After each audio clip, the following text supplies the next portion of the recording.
How's everyone doing? So I am bringing a review on my Sundolphin Boss 12 SS. It's been a little bit over a year since I purchased this thing, and I'll show you some of the mods that I've done. I haven't done too much just because I'm still trying to figure out what is it that I need and what I want on this yak. So come with me and let's take a look on what's going on.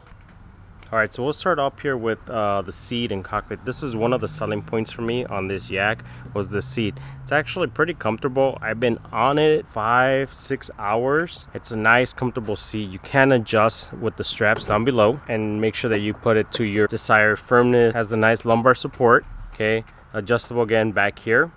Itself does have two positions, high and low, which is what it was right before. I'll be honest, I rarely use the low position. I always stick to the high position. One of the reasons though is right here. Here's my unit. This is the Humminbird Helix 7. I actually picked this up over the winter season, so I've only mainly used this for ice fishing. This was one of those bundles that was an all-season package. It was important that I can use that both ice fishing and on my yak. So again, for me, one of the selling points on this unit was that it's an all-season or year-round unit. What I did is actually mount this right here ball ram mount. I am going to try to see how the unit reacts putting them on one of the rails. I wasn't sure if I want to have it up here. I still think I prefer it here. It's nice and low and it's out of the way. This was the actual arm that I made last season for my Lowrance unit. And what I did is I used to have a transducer down at the bottom, and then I would just swing this arm up and down. And then what I would do also is attach another PVC pipe like that and mount my camera right here. This is the setup. Have my PFD right here. Make sure you guys use that.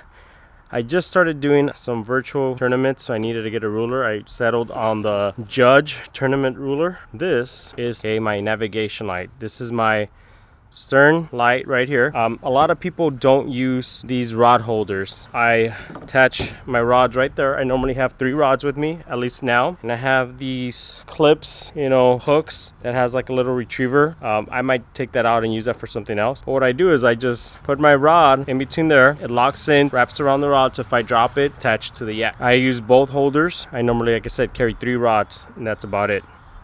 Okay, here's the net that I have. Okay, it is a telescopic net. Normally it just sits up front underneath, and that's all I do. So how does this all get powered? It's right here.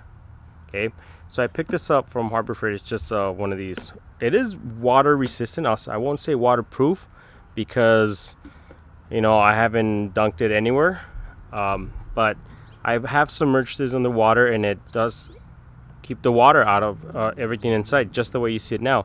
Okay, I bought some of these glands right there. Move that over here too. Okay, and you'll see that gland right over there. Okay, so I bought a pack of those glands and I drilled on here just to make sure that I try to keep as much water out of everything. And how this is all powered at the moment is I am Dixie chaining some Bluetooth lithium batteries that are rechargeable, but you might ask yourself, how? Well, there they go. A lot of you might recognize, a lot of you might not. These are rigid drill batteries. I already have several of them, and these are some that I use interchangeable with my drills. I Dixie chain everything on here. Now these are 18 volt. Okay, what I have is I have a buck step down converter right there. Okay, and what that does is I have all that hooked up to a switch. It's live. This will turn on. You'll see a little faint, there you go, LED, green LED light that turns on. And when this is all covered, okay, it protects that sensor right there to make sure that nothing happens to it. Okay, I wasn't quite sure if I wanted to have this switch inside or outside because again, I wanted to keep this as waterproof as possible. Okay, the way it is right now, it stays on. I close it, okay, and it is waterproof because of the glands. If I had that switch out here, I don't think that it would be completely waterproof. I will show you one right here. Okay, that right there is my switch, and that is the switch to turn on all my navigation lights. All that gets stored back here in this rear hatch. I really don't use this hatch for anything else other than just storage that I don't necessarily need right away. This gets placed right in here, and everything's wired through these waterproof connections. One thing I'll say, at least I have not experienced this at all, but I know some people might have said that they get water in their kayak. I don't have any water issues in my kayak. If you look at my first video when I first got this kayak, the review, there was a ton of water inside of the boat. And I did receive this over early spring, so there was a lot of snow. And I'm assuming is that the way that they stored it, somehow it got water inside. I have not gotten any water inside of that kayak since I purchased this. Going back to my navigation, what I did is I drilled tiny hole in here. I covered this light all in silicone. Unfortunately, this one got a little damaged because I tried to put some Gorilla Glue. That was not a good idea. The lights still work, but what I did is I put silicone ones. I kind of glued that on. These are very inexpensive lights, but they work very well. They're both the navigation green and red. Did the same over here. Notice on this one I learned from my mistake and I did not put any Gorilla Glue on the top side. I only put on the backing. Put this on and then covered it completely in silicone. My light normally sits behind my chair. So what I do is I just feed it right through the top. It sits right behind my chair like so. And that, here's another gland with another connector. That gets hooked up to this connector here. I might add more lights. I have some light bulbs or LEDs that I'm going to probably put inside of the cabin. I haven't done too much night fishing, but I have gone out where I have had to use my navigation light so that boaters can see me. And it is important that they do, because even with the flag waving and the lights on, sometimes they don't. So on here, I'll turn that on. You see that LED turn blue? That light, although you can't see it now, turns on very bright. Here's the green lights and the red lights. That light is very bright. The other day I was out, I was very surprised. Honestly, I forgot that it was dark. And it's bright enough where people can see you, but it doesn't attract bugs, mosquitoes, any of that stuff. It was illuminated higher area where I was at.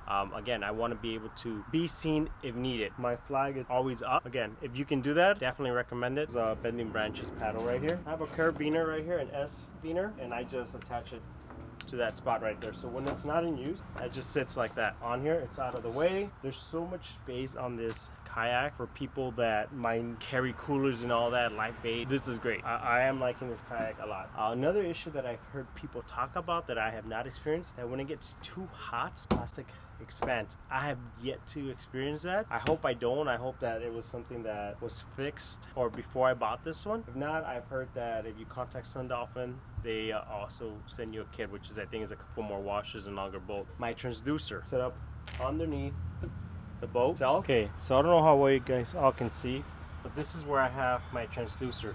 It's right underneath the boat, which is nice because it hides well enough where nothing can hit it. Or what I ended up using was just a waterproof silicone, and that's held on firmly. Something I did do is just to kind of help it out with some of the scrapes is I just put some duct tape all around. So again, I do know that this is a kayak. I know that it's going to get scratched up, but if I can do anything just to prevent just a little bit of the wear, that's great. I do just pull this honestly through the grass, through the concrete, through rocks, and so far so good. Pretty sturdy kayak for at least my first kayak. I'm by no means a kayak expert. I'm just letting you know what I've experienced with this one right here. This is the follow-up review on my Sundolphin Boss 12 SS. If you have any questions, comments, please make sure to let me know. Please like, comment, share. You can follow me at Dad in the City Outdoors on Instagram, and also don't forget, hit that subscribe button, that notification bell. And again, I appreciate everything you do. And again, this is Dad in the City Outdoors telling you enjoy the outdoors no matter what the conditions. Have a great day, everyone.